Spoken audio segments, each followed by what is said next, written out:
Hello friends, welcome back to my YouTube channel biology GK classes. हम मानव कंकाल तंत्र के विषय में अध्ययन कर रहे थे, जिससे संबंधित ये मेरा 5वां वीडियो है। इससे पहले मैंने 4 वीडियो और डाले हैं, तो यदि आपने वो नहीं देखे तो वो भी ज़रूर देखिए।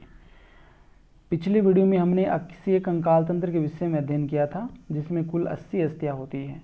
तो आप ये जो स्ट्रक्चर देख रहे हैं, इसमें जो येलो येलो नज़र आ रहा है, थोड़ा हल्का येलो नज़र आ रहा है, तो वो कौन सा अक्षीय कंकाल है? अक्षीय स्केलेटन है, जिसमें कुल 80 अस्थियाँ होती हैं। और इसके अलावा जो आपको ये ब्राउन ब्राउन नज़र आ रहा है, ये कौन सा उपांगी कंकाल है? अपेंडिकुलर स्केलेटन है। तो आज इस वीडियो में हम इसी की बात करेंगे, उपांगी कंकाल या अपेंडिकुलर स्केलेटन की बात करेंगे।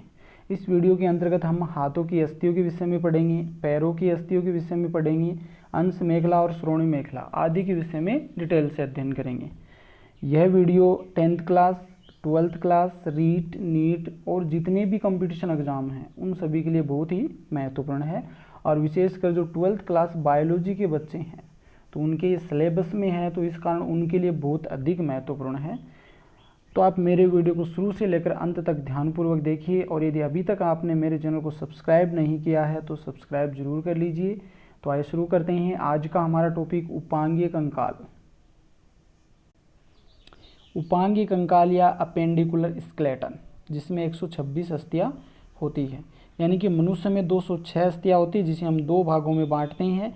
एक भाग जो हमने पिछले वीडियो में पढ़ा था अक्षीय कंकाल, जिसमें 80 अस्थियाँ होती है, और दूसरा भाग जो हम आज पढ़ेंगे उपांगीय कंकाल, जिसमें 126 अस्थियाँ होती है। उपांगीय कंकाल को हम आगे 2 भागों में बांटते हैं, पादों की अस्थियाँ और दूसरा है मेखलाएँ। पादों की अस्थियाँ जिसमें हाथ और पैरों की अस्थियाँ शामिल करते हैं, टोटल 120 अस्थियाँ होती हैं ये। इसी प्रकार मेखलाओं की बात करें तो इसमें टोटल 6 अस्थियाँ होती हैं। तो अब बात करते हैं अग्रपाद या हाथों की अस्थियों के बारे में। अग्रपाद या हाथों की अस्थियाँ, इसमें एक हाथ में कुल 30 अस्थियाँ पाई जाती हैं। तो दोनों हाथों में कितनी हो जाएगी? 30 + 30 टोटल 60 अस्थियाँ हाथों में पाई जाती है, दोनों हाथों में। एक हाथ की बात करते हैं, एक हाथ में कौन कौन सी अस्थि पाई जाती है, क्योंकि दोनों हाथों में ही अस्थियाँ समान रूप से पाई जाती हैं। तो एक हाथ की यहाँ पे हम बात कर लेते हैं। पहली जो अस्थि आती है वो है परगंडिका या ह्यूमरस। ये हाथ के ऊपरी बाहु में उपस्थित होती है, यानी कि हमारा जो कंधा होता है वहाँ से लेकर के कोहनी तक ये अस्थि पाई जाती है, परगंडिका या ह्यूमरस। इसका जो समीपस्थ सिरा होता है वो घुंडी के समान होता है, जिसे हम सिर या हेड कहते हैं। सिर के पार्श्व में एक बड़ी गंडिका होती है और दूसरी ओर छोटी गंडिका होती है। पीछे अधर तल पर कफोणी उभार पाया जाता है, जिसके साथ में मांसपेशियां जुड़ी रहती है। ये बहुत इंपॉर्टेंट है कि मांसपेशियां है वो परगंडिका से कहाँ जुड़ती है, तो कहाँ जुड़ती है? जो पीछे अधर तल है वहाँ पे त्रिकोणी उभार पाया जाता है। उस त्रिकोणी उभार से मांसपेशियां जुड़ी रहती हैं। अस्थि के दूरस्थ सिरे पर कफोणी खांच होती है, यानी कि ये वाला जो सिरा है ये इस प्रकार से होता है, आगे जाकर के ऐसे खांच सी बन जाती है। तो ये जो होती है ये कफोणी खांच कहलाती है। अग्र सिरा वो अंश मेखला के अंश उल्लूखल से संधि बनाता है। ये यहाँ पे ये अंश मेखला है, और इन अंश मेखला से जो परगंडिका जुड़ी रहती है वो अंश उल्लूखल के साथ में जुड़ी रहती है। यानी कि आगे का सिरा है वो अंश मेखला के अंश उल्लूखल से जुड़ा रहता है। पश्च सिरा होता है ये बहिप्रकोष्ठिका और अंतःप्रकोष्ठिका के जो अवग्रह रूपी खांच है उसके साथ में संधि बनाता है। ये होगी परगंडिका या ह्यूमरस, जिसकी संख्या 1 होती है। नेक्स्ट है बहिप्रकोष्ठिका या अंतःप्रकोष्ठिका, या इन्हें हम रेडियस अल्ना भी कहते हैं। और इनकी संख्या कितनी होती है? ये दोनों ही अलग बहिप्रकोष्ठिका 1 होती है और अंतःप्रकोष्ठिका 1 होती है, और कुल मिलाकर की 2 अस्थियाँ होती हैं एक हाथ में। और ये पूरी लंबाई में क्या होती है? जुड़ी रहती है। इस प्रकार से पूरी लंबाई में साथ में जुड़ी रहती हैं। अग्रबाहु में बहिप्रकोष्ठिका छोटी व भीतर की ओर पाई जाती है, यानी कि जो रेडियस होती है वो छोटी होती है और अंदर की ओर उपस्थित होती है। ये अग्रबाहु में आगे की जो हाथ होता है उसमें।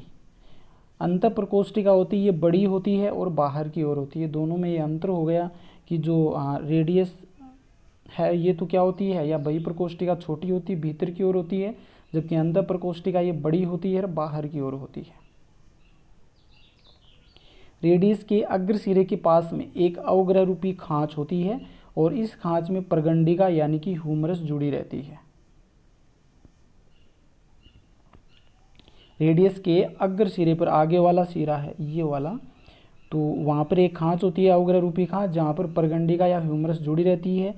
रेडियस अल्ना का पश्च शिरा यहाँ पर मणिबंधिका या कार्पल से संधि बनाता है, यानी कि इसका जो पश्च शिरा होता है रेडियस अल्ना का, ये मणिबंधिका के साथ में संधि बनाता है।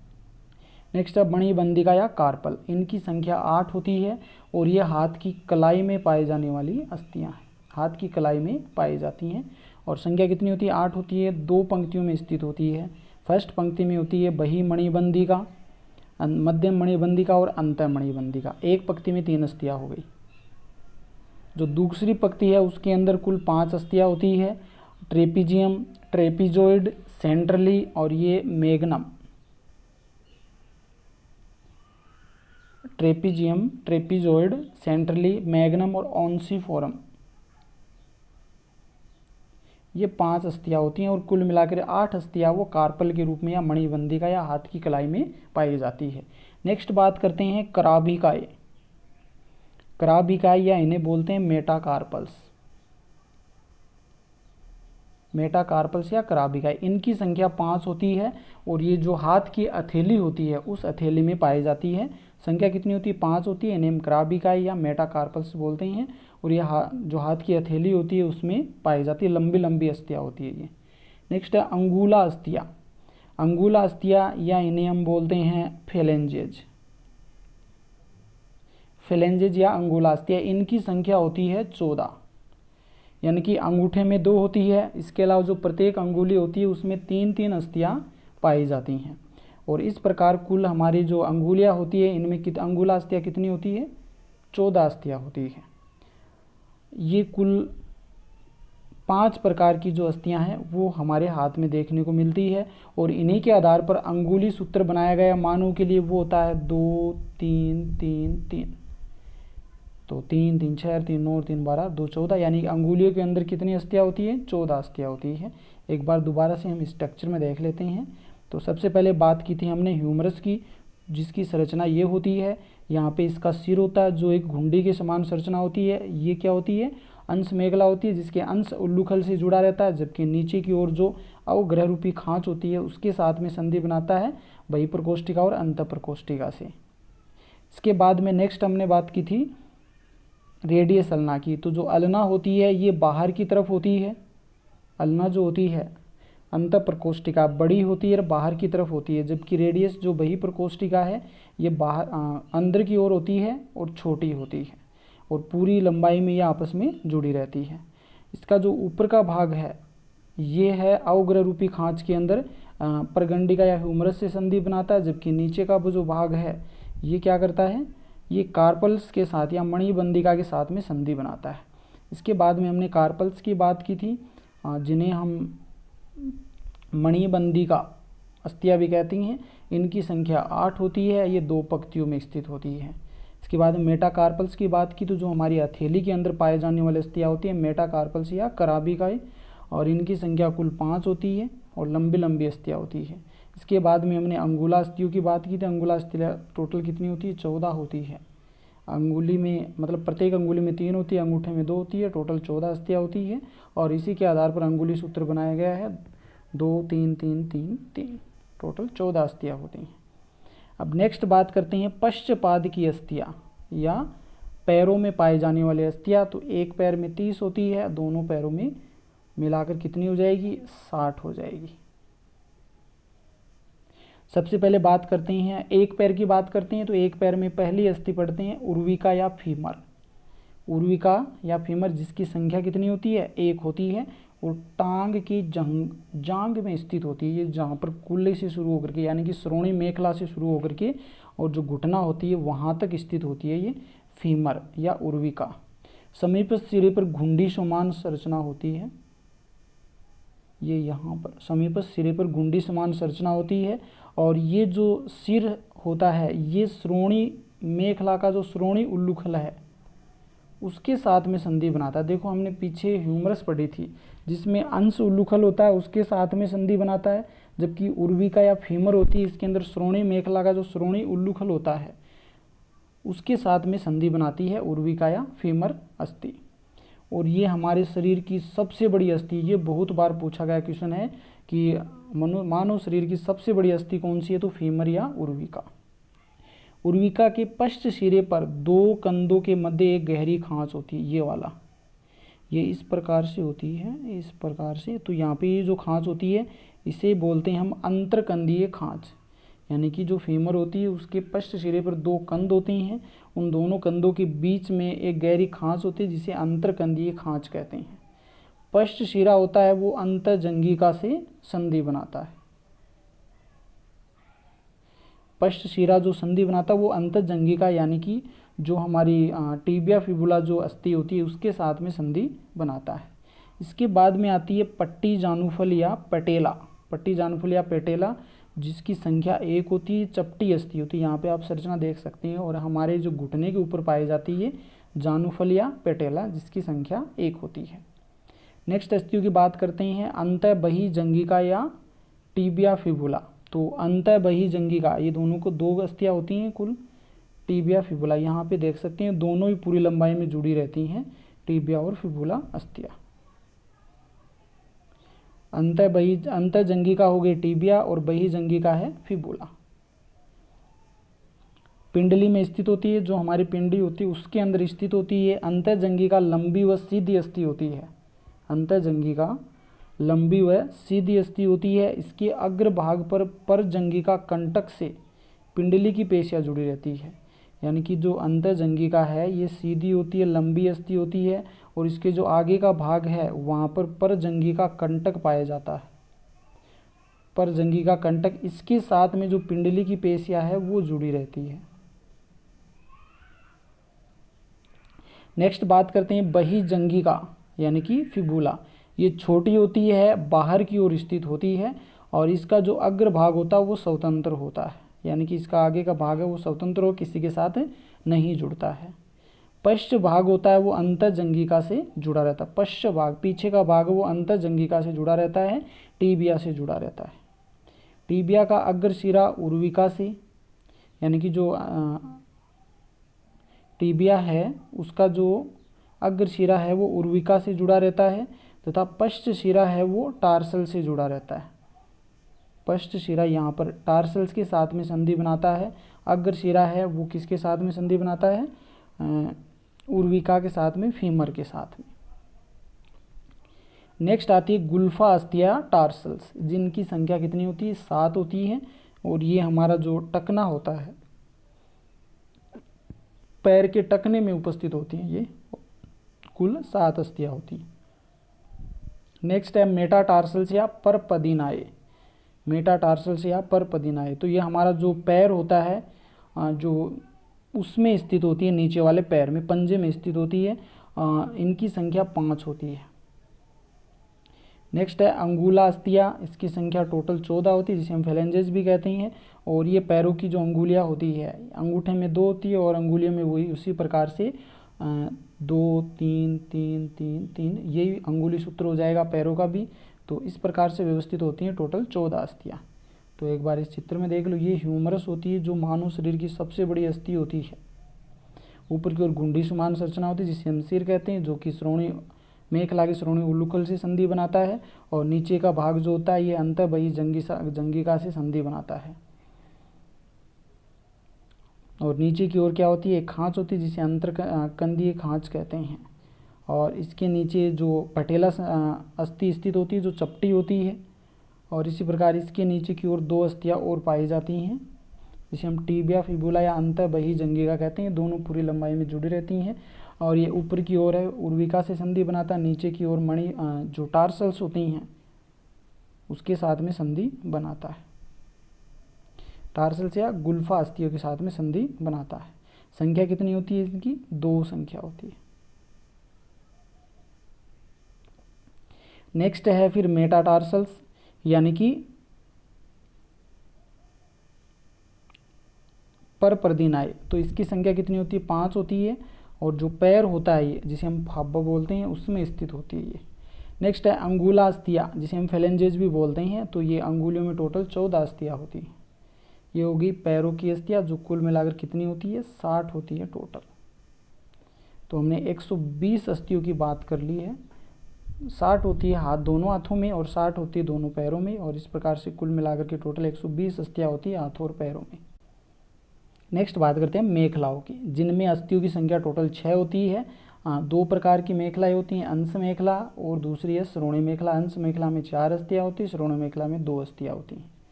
तो हम पहले अंश मेखला की बात करते हैं, जिसे हम पेक्टोरल ग्रिडल भी कहते हैं। संख्या कितनी होती है, अस्थियाँ 4 होती है। यह आप यहाँ पे देख सकते हैं, यानी कि दोनों जो कंधे होते हैं, उन दोनों कंधों में 2 अर्धांश पृथक अर्धांश के रूप में पाई जाती हैं अंश मेखला, और प्रत्येक अर्धांश को हम अनाम कास्ती कहते हैं।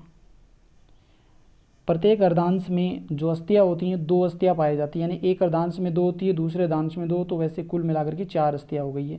जत्रुक या क्लेविकल बोलते हैं, जो आपका जो कंधा होता है उसके ऊपर एक इस प्रकार से अस्थि पड़ी रहती है। इस स्ट्रक्चर में देखेंगे अभी 1 मिनट। और दूसरी जो अस्थि होती है वो अंश फलक या स्केपुला होती है। यहाँ पे देखो, ये जो अस्थि ऊपर पड़ी हुई है कंधे पर, ये होती है क्लेविकल, या इसे हम बोलते हैं जत्रुक। और दूसरी नीचे की ओर जो बड़ी सी है त्रिभुजाकार अस्थि, ये होती है स्केपुला। अंश मेखला चपटी व त्रिभुजाकार अंश फलक, जो स्केपुला जो या अंश फलक होती है, ये चपटी व त्रिभुजाकार अस्थि होती है। ये दूसरी से 7वीं फसलियों को ढके रहती है। दूसरी से 7वीं जो फसली हैं वहाँ तक उनको ढकती हुई वक्ष के ऊपरी पृष्ठ भाग तक पाई जाती है। यानी कि जो अंश फलक होती है चपटी होती है, त्रिभुजाकार होती है, और यह अस्थि दूसरी फसली से लेकर के 7वीं फसली तक ढकते हुए वक्ष के ऊपरी पृष्ठ भाग तक पाई जाती है और कंधे की अस्थि का निर्माण करती है। कंधे की जो संधि होती है, कंधे की संधि का निर्माण करती है, कंधे की संधि बनाती है। अंश फलक की ऊपरी सतह पर अंश फलक कटक नामक उभार पाया जाता है। अंश फलक की जो ऊपरी सतह है वहाँ पर अंश फलक कंटक नामक उभार पाया जाता है, और इस कंटक का एक प्रवर्ध है वो अंश कूट या एक्रोमियम कहलाता है। दूसरा प्रवर्ध होता है वो अंश तुंड या कोरकोइड कहलाता है। तो जो अंश फलक की ऊपरी सतह है वहाँ पर अंश फलक कंटक होता है, और ये कंटक का एक जो प्रवर्ध होता है वो अंशकूट कहलाता है, दूसरा प्रवर्ध होता है वो अंशतुंड कहलाता है, अंशतुंड। प्रवर्धों के पास एक गड्ढा होता है जिसे अंश उल्लूखल कहते हैं, ग्लेनोइड केविटी। इसमें प्रगंडिका का सिर है, जुड़ करके स्कंद संधि बनाता है। यानी कि जो प्रवर्ध होते हैं अंशकूट और अंशतुंड, इनके मध्य एक गहरा गड्ढा होता है और जिसे अंश उल्लूखल कहते हैं या ग्लेनोइड केविटी। और इसमें जो प्रगंडिका या ह्यूमरस होता है उसका सिर जुड़ा रहता है और जुड़ करके स्कंद संधि का निर्माण करता है। और ये किस प्रकार की संधि होती है, कंदुक खल्लिका संधि का उदाहरण है, या कंदुक खल्लिका संधि होती है। यही बाल सॉकेट संधि भी बोल सकते हैं। नेक्स्ट है श्रोणी मेखला या पेल्विक ग्रिडल्स, जिसकी संख्या कितनी होती है, इसमें अस्थियों की संख्या 2 होती है। दोनों टांगों के बीच उदर गुहा में स्थित, जो उदर गुहा होती है दोनों टांगों के मध्य स्थित होती है, ये वाले देख सकते हैं और यहाँ पे भी देख सकते हैं। दोनों अर्धांश मध्य रेखा पर, यानी कि ये भी 2 अर्धांश के रूप में होती है। दोनों अर्धांश मध्य रेखा पर परस्पर जुड़कर जंगन संघान द्वारा जुड़े रहते हैं। यानी कि दोनों अर्धांश होते हैं, दोनों अर्धांश आपस में जो मध्य रेखा वहाँ पर जुड़े रहते हैं, और किसके द्वारा जुड़े रहते हैं, ये जंगन संघान के द्वारा, प्यूबिक सिम्फाइसिस के द्वारा जुड़े रहते हैं। प्रत्येक अर्धांश में 3 अस्थियाँ होती है, श्रोणी अस्थि, आसनास्थि, जंघनास्थि। श्रोणी अस्थि, आसनास्थि, जंघनास्थि, इलियम, इस्चियम और प्यूबिक, ये 3 अस्थियाँ पाई जाती है प्रत्येक अर्धांश में। प्रत्येक अर्धांश की बाहरी सतह पर एक गड्ढा होता है, प्रत्येक अर्धांश के बाहरी सतह पर एक गड्ढा होता है जिसे श्रोणी उल्लूखल कहते हैं। और ये श्रोणी उल्लूखल होता है, ये उर्वी के, इसमें क्या होता है, उर्विका का जो सिर होता है वो जुड़ा रहता है और जुड़ कर के श्रोणी संधि का निर्माण करता है। ये यहाँ पे देख सकते हैं इस स्ट्रक्चर में। यानी कि ये वाली श्रोणी मेखला होती है, जिसमें 3 अस्थियां होती है, 2 अर्धांश हो गए, बीच में ये यहाँ पर प्यूबिक सिम्पाइसिस द्वारा जुड़े रहते हैं, एक ये अर्धांश एक ये होता है। इसमें इलियम यानी कि कौन सी अस्थि हो गई ये, श्रोणी अस्थि, इलियम, प्यूबिस और इस्चियम, ये 3 अस्थियां होती हैं। और ये तीनों अस्थियां प्रत्येक अर्धांश में इधर वाले भी देखने को मिलती है, इधर भी देखने को मिलती है, और बीच में जो प्यूबिक सिम्पाइसिस है उसके द्वारा जुड़ी रहती हैं। ये होगी श्रोणी मेखला। और इसी प्रकार से अंश मेखला में होता है, ये क्लेविकल हो गई, नीचे स्किपुला हो गई, और इसी प्रकार से उस साइड में जो दूसरा कंधा होता है उसमें भी इसी प्रकार से ये अस्थियां पाई जाती हैं। और यहाँ पे जो संधि बनती है जिसे हम कंदु खल्लिका संधि कहते हैं, परगंडिका का सिर इसमें जुड़ा रहता है, या बाल सॉकेट हम जॉइंट भी बोल सकते हैं इसे। ये हो गई मेखलाएं, जिसमें कुल मिलाकर के 6 अस्थियां होती हैं। इस प्रकार से हमने कुल 206 अस्थियों की बात कर ली है। और जिस पर टोटल 5 वीडियो बने हैं, तो 5 वीडियो आप 1 या 2 बार अच्छे से देख लेंगे तो अच्छे से याद हो जाएंगे। एक बार इनका हम रिवीजन कर लेते हैं। तो सबसे पहले हमने बात की थी, अस्थियां थी जिनको हमने 2 भागों में बांटा था। जो मानव कंकाल है उसको 2 भागों में बांटा था। पहला था अक्षीय कंकाल और दूसरा था उपांगीय कंकाल। तो अक्षीय कंकाल के अंतर्गत हमने टोटल 80 अस्थियों की बात की थी, और ये 80 अस्थियां आगे 4 भागों में बटी हुई थी। पहले हमने जो क्रोटी की अस्थियां या कपालीय अस्थियां है उनकी बात की थी। क्रोटी की अस्थियों में कुल 29 अस्थियां होती हैं, जिसको हमने आगे निम्न भागों में बांटा। तो पहला जो था वो था कपाल की अस्थियां। कपाल की अस्थियों में कुल 8 अस्थियां पाई जाती हैं, जो यहाँ पे आप देख सकते हैं, जिसके अंदर सबसे पहले पैराइंटल होगी, जो युग्मित अवस्था में होती है, 2 होती है इसकी संख्या। दूसरा है फिर टेम्पोरल है, जिसकी संख्या 2 होती है। इसके बाद में ऊपर जो येलो येलो नज़र आ रही है, जो हमारे माथे के ऊपर होती है, ये फ्रंटल होगी, इसकी संख्या 1 होती है। स्पेनोइड होती है, एथेमोइड होती है और ऑक्सीपिटल होती है। इस प्रकार से कुल 8 अस्थियां होती है जो क्रेनियल बोन्स होती है या कपाल का निर्माण करती है। इसके बाद में नेक्स्ट बात की थी हमने चेहरे की अस्थियां या फेशियल बोन्स, जिसकी संख्या टोटल 14 होती है। इसमें नेजल होगी जो युग्मित होती है, लेक्राइमल युग्मित होती है, इन्फीरियर नेजल कोंचा जो कि युग्मित होती है, संख्या में 2 होती है, मैक्जिला भी 2 होती है, जाइगोमेटिक ये भी 2 होती है, और पेलेटाइन ये भी 2 होती है संख्या में, और मैंडिबल और जो वोमर होती है 1-1 होती है। और इस प्रकार से जो फेशियल अस्थियां है या चेहरे की अस्थियां वो टोटल 14 होती हैं। इसके बाद में हमने बात की थी हायोड बोन जो कंठिका होती है, जिसकी संख्या 1 होती है, जो हमारे गर्दन में या मुख की फरस का निर्माण करती है।